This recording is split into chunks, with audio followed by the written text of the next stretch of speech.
Hey, what's up guys? Tim here. So, got another tutorial for you today. Today we're learning how to tie the Trilobite Paracord Bracelet. I believe this one is also called the ladder rack, but I could be mistaken. So, yeah, here it is. This is the basic version, just the standard two-color Trilobite, and this is done with the knot and loop method. Slightly different because this weave is kind of different, as you can see here.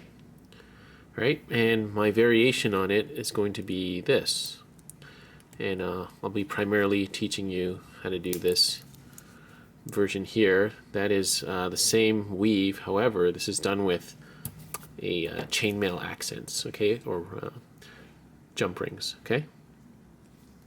So this is a really unique little touch you can put on it. I think it goes really well with this bronze snap shackle here.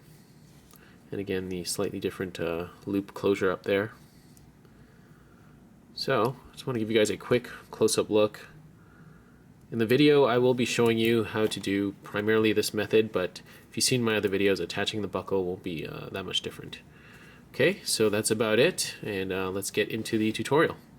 Alright, so I got all my materials ready here. I've got 2 strands of paracord here, 5.5 feet of each. I'm doing the Imperial Red. You could do two-tone, but for the look I'm going for, I'd like that kind of contrast between the paracord and the chainmail rings. And of course, I've got my jump rings here, also known as chainmail rings. I ordered these off of eBay, and you can get them for really cheap price. And I would suggest just doing a quick search on eBay looking for what you want. You can get these in different finishes. I went with this sort of bronze antiqued finish. And these do come closed like this, so you can see the kind of cutout notches like right there, and you just have to take a couple pairs of pliers and just give them a bit of a twist to open them up, and that way you can kind of weave them onto your paracord. Okay, so I've got about 40 of these, and yeah, this is what they came like. Right, so we're doing knot and loop, so we're not doing any buckles or anything like that, but of course you can integrate buckles if you wish, and there are plenty of other tutorials out there that show you how to do this with buckles. Alright, so we're going to get set up and then we can start weaving. Alright, so I'm going to get set up on my kind of makeshift jig, and alternatively you can do this with a clipboard. I will attach a photo of how to do that. It's very easy. But yeah, this is what I'm going to do. So just off screen here, I have my little loop of paracord. This is actually hitched to something heavy, which is actually just my monitor. Alright, so I'm going to take one end of the strands. We're going to go up and through, just kind of opposite sides. One like that, and one through the other side, like this. So if you just look at the top part of the video here, they're just kind of going through opposite ways. We're going to pull that down and through like this. Okay. Alright, so we've got 2 strands fed through that loop, and we've got our the end of these 2 strands down here towards the end of my desk, and then I'm just going to clip them to the end of my desk with one of these kind of oversized clips. Okay. So I'm going to do that, and then we're going to have our working strands kind of one on each side like this. Okay, so now just to be clear, this length here you're weaving from, where you're going to start weaving, we're actually going to start weaving from the bottom and go up, but this is where you determine your length. Okay, so these 2 bottom end strands, they will they might get a little longer as you go because you may have to cinch out some excess. You'll see what I mean in a second, but these 2 end strands are where you're going to be tying your 2-strand diamond knot. So make sure you have enough on this bottom part here that's getting clipped to whatever your desk or whatever, or the end of the clipboard. Make sure there's enough here for the 2-strand diamond knot. So I'm going to give myself maybe, let's say about 6 inches or so. I think about that is enough. I'm going to pull that all the way down here so I have enough excess on the bottom, and clip that down. And then we have our 2 working strands up here like this. Okay, so I'm going to get that set up and then we'll continue forward. Okay, so before we start weaving, because this is the chainmail trilobite, we're going to add our jump rings onto our center strand here. And the easiest way, because we're doing this knot and loop, you can just take the ends of these two center strands, and you're just going to feed them through the jump ring like that, and then put them on the center like this. See, I've already done a few, and we're going to move these up here, okay? Because we're going to start weaving down here, and then as we weave each knot, we're going to slide one in. Now, if you're on a jig and you're doing buckles, you may have to set up your jig first and then put the chainmail rings on after. So that means you'll have to open and close these up. So as you can see, this is a closed one. Now I've got some just plain old needle nose pliers here. I have used these before to work with chainmail rings or jump rings, and as you can see, I've filed off the teeth because I don't want them to scratch up my jump rings. But anyways, if you're on a jig, you'll just take the jump ring like this, and we're gonna pinch either side. Just gonna give it a bit of a twist like that. You're gonna open it up like this, right? And then you're just gonna, feed it on to your paracord like that. Actually, could be opened up a bit more. Okay, like that. You just, open it up, feed it on like this, and then with your pliers again, just close it, right? But because we're doing knot and loop in this example, we can just feed it on through one end. So I've got, I think almost 20 on here, but I think I might need more than that. So, I mean, you can always start weaving, and it's up to you. You can put a whole bunch on there, and then if there's too many, you can just take them off after by opening and closing them, or you can just put a few and then add them on as you go, all right? So now that we've got that set up, I'm going to clamp down my ends of my paracord here, down here at the edge of my desk, and then we can start weaving. All right, so I'm ready to start weaving. So make sure. All right, so I'm ready to start weaving. So I got all my jump rings up here, and remember your starting point is down here in our ends. All right, so I'm ready to start weaving. Remember, you're gonna.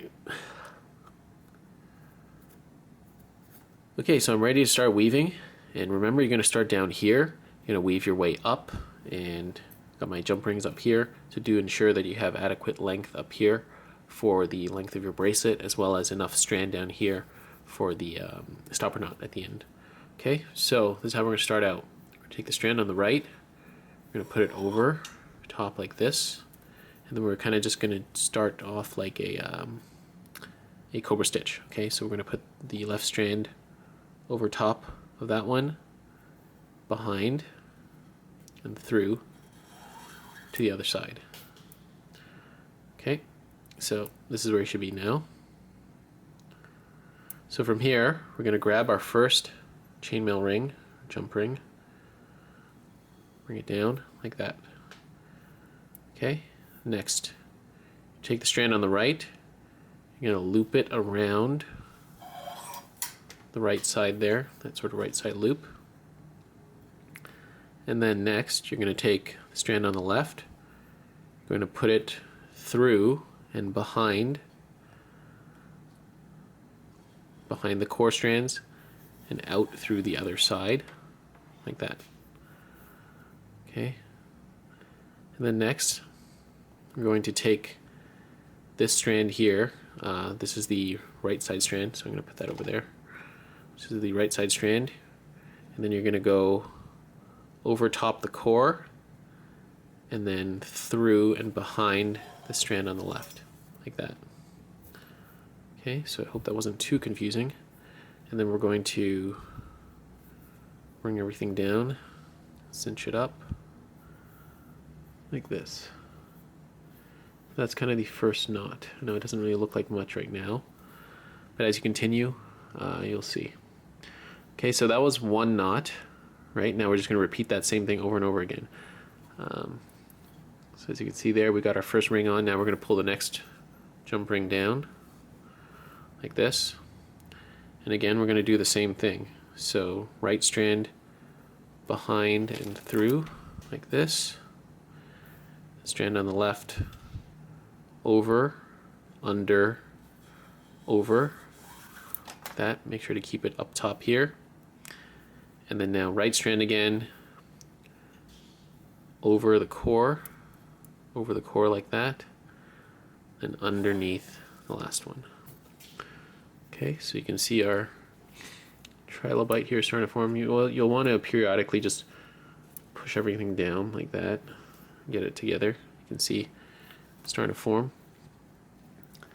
And that's pretty much it. I'm just going to continue weaving now. Okay, so again, I'm going to pull down one jump ring. I'm going to go a bit faster this time. So strand through there, this strand on the left, over, under, over, like that, and then this strand over top, core, and under the last one. Okay, so I'm just going to continue weaving. Do your best to keep the weaves tight and together to eliminate those gaps, and it should look good. Alright, so I'm going to continue going, and then we'll show you when we get to the top how to finish it off. Alright, so I'm done weaving, woven all the way up from the bottom here to the top, and I've tested it out a few times. I got the adequate length. Now to finish, there's several ways to do this. This is my method for this particular style that I'm doing. You can just tuck them through the center. That's a different method I've seen. However, because we added the chainmail rings here, it's a little more difficult. So here's what I would suggest. If you didn't use the jump rings, you can just tuck these end strands through the center. But what we're going to do instead is we're going to take these strands, we're going to tuck them underneath a couple of these knots on this side, and then a couple of knots on this side, because they kind of naturally end on each side. So we're going to take our hemostats. If you don't have them, I do suggest you get some. It makes little tasks like this a lot easier. We're going to go in underneath a couple of these knots here. It will loosen a bit because you're digging it underneath there, but you can always tighten it back up at the end. Then you're going to grab the end here, and you're going to pull it through like this.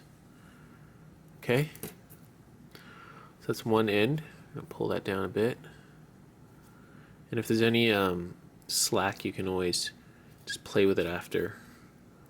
Okay, so we got one end through there like this. We're going to do the other side. So again, same thing. Going to dig our hemostats through. Can get a little tricky. Just work it through. If you have a fid as well, that will work. Yeah, that could work for this task too. Alright, so I've got that through there. Going to pinch the end, yank it through like this.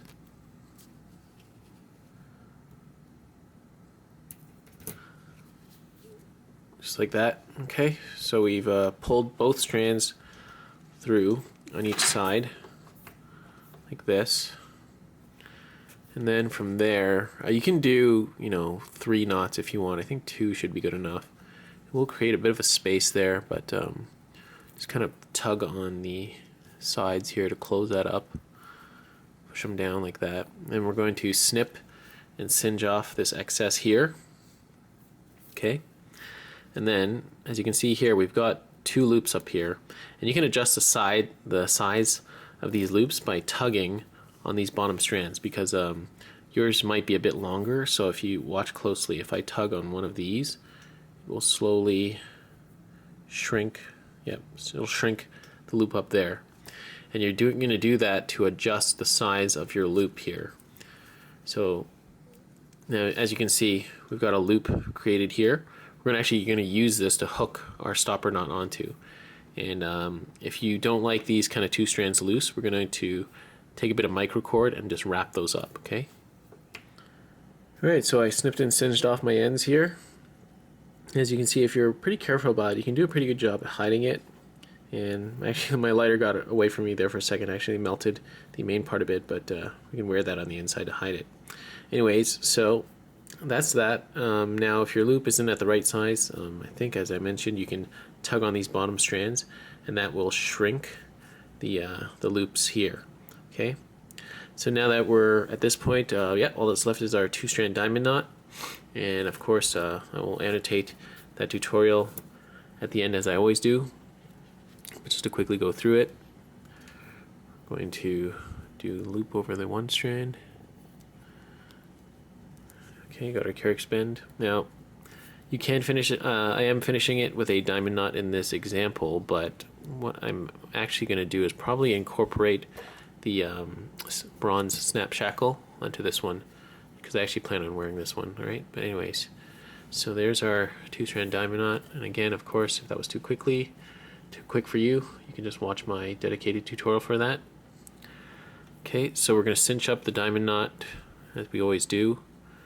Then when you're done with this diamond knot, you can move it to where it needs to be, and then you can loop that through on this end here.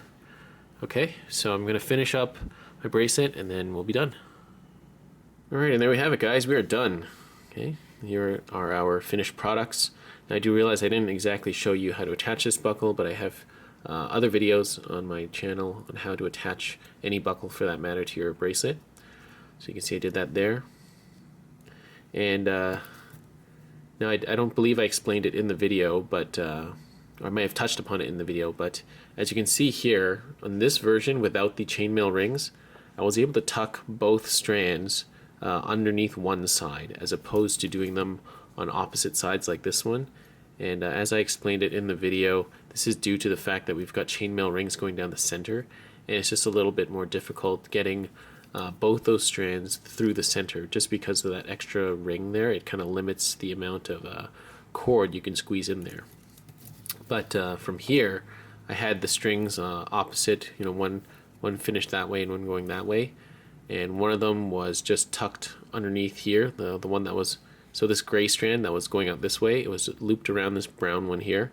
Then we go in the center, and this one that was coming out this way, we just passed it through here and went down the center as well. So I hope that makes sense. You guys can see it's slightly different. So if you're doing this without the chainmail rings, you can do that and have a slightly cleaner look as opposed to having, you know, the melted strand on one side there, or both sides there. Okay, so that's about it. And again, guys, you know, any tutorial that I teach you, this is really just a kind of guideline. You know, you can take this in any direction that you wish. You can change up my method. You know, I don't believe I'm the ultimate, obviously the ultimate authority on paracord weaving. I'm just one person figuring it out how to do it my way, and if you like it, that's great. But if you think you have a better way, of course, feel free to change it up as you see fit, because ultimately, you know, you guys are the one creating the bracelets for yourselves, or if you're selling them or whatnot. Okay, so hope you guys enjoyed this tutorial. I want to thank you guys for watching. If there are any difficulties, questions, comments, again, as always, leave them down below in the comment box. I will get back to you as soon as I can. I'll be sure to do my best to help you out. All right, so thanks for watching. I'll see you next time, guys.